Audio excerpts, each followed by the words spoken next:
कि 2014 का जो कानून है उसको लागू किया जाए। सबसे पहले जो काम था नागपुर म्युनिसिपल कॉर्पोरेशन का, उस काम को पूरा किया जाए, सर्वे कराया जाए पूरे के पूरे 75,000 प्लस, मतलब अभी तो बढ़ गए होंगे लॉकडाउन के बाद से।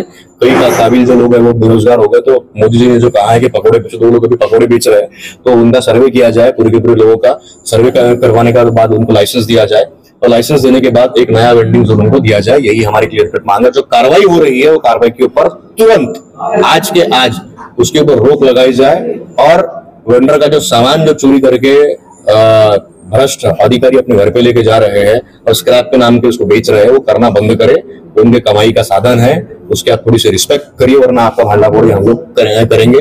मांग बहुत ही क्लियर है कि जो 2014 के कायदे में नमूद है वही कायदे का जो पालन है वो नागपुर महानगर पालिका करे, अन्यथा हम लोग उनका घेराव बहुत जल्दी करेंगे। नागपुर मॉल कल्चर मिलने वाला है, उसमें भ्रष्टाचार हुआ है, ऐसा आपने आरोप किया है। आरोप क्या है इसमें? ये तो पूरा का पूरा इंटरनेट पे दिया गया है, आप जाके पढ़ सकते हो। आप ही लोगों ने तो छापा है, मतलब टाइम्स ऑफ इंडिया का मैं न्यूज कोट किया हूँ प्रेस नोट में, नव भारत का है, दैनिक भास्कर का है, लोकमत का है। तो ये सवाल तो आपको ही पूछना चाहिए कि भैया आपने इन्फॉर्मेशन कहाँ से लाई कि 1100 करोड़ का मॉल बन रहा है नागपुर महानगर पालिका का धर्मपेट में, या महल में जो एक कंपनी है उसके माध्यम से बिजनेस पार्क बन रहा है। ये वही कंपनी है जिन्होंने सर्वे करी है, तो आप लोगों ने छापा है भाई। आपसे तो मैंने पढ़ के आपको बता रहा हूँ, भ्रष्टाचार तो है यहाँ पे। एक आम सिर्फ स्ट्रीट वेंडर ही नहीं, लेकिन एक आम जनता जो रास्ते से कुछ सामान खरीदती है उसके पेट पे भी लात मारने का पूरा का पूरा षड्यंत्र ये चल रहा है। आपने नेपाल का उदाहरण दिया पत्रकार परिषद में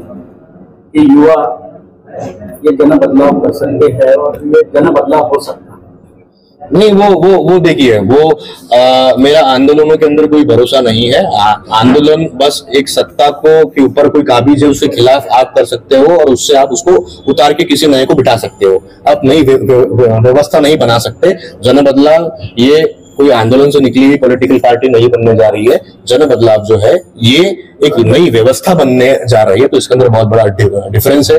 मैंने नेपाल को इसीलिए कोट किया था पूरे के पूरे पत्रकार परिषद में, वो इसीलिए कि जिन लोगों को हम लोग कमजोर समझते हैं, ये मेरा बोलने का तात्पर्य था। मैं वापस क्लियर कहता हूं, मैं वायलेंस को सपोर्ट नहीं करता। जो लोगों को आप कमजोर समझते हो, वो एक दिन जब वो बम फूटता है तो उसके हाल ये होते हैं, ये मेरा बताने का तात्पर्य था। इसलिए आम जनता के बच्चों को जिनको आपने बेरोजगार करके रखा हुआ है, महानगर पालिका के स्कूल आपने बंद कर दिए, स्वास्थ्य सेवाएं है नहीं, रोड प्रॉपर है नहीं, आवास लोगों के पास है नहीं, रोजगार है नहीं, ये जब जो चीजें नहीं है वो देने के बजाय आप वो उनसे छीन रहे हो, तो ये बम फटेगा एक दिन। ये बम ना फटे, इसलिए आप ये जो कार्रवाई है ये रोको। और जन बदलाव जो है छत्रपति शिवाजी महाराज से लेके डॉक्टर बाबा साहब अम्बेडकर की विचारधारा को मानने वाला ये अभियान है, ये पक्ष है।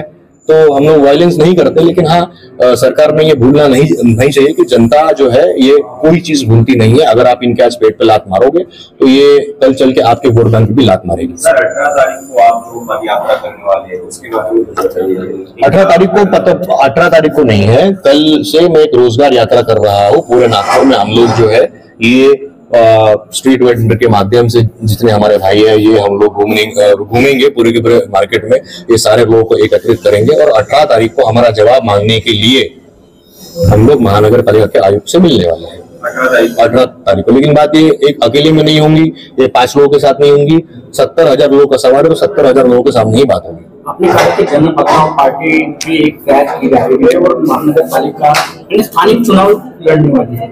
चुनाव तो एक प्रक्रिया होता है, चुनाव ये लड़ना ही है, तो फिर बाकी पॉलिटिकल पार्टी में हमने क्या है डिफरेंस है?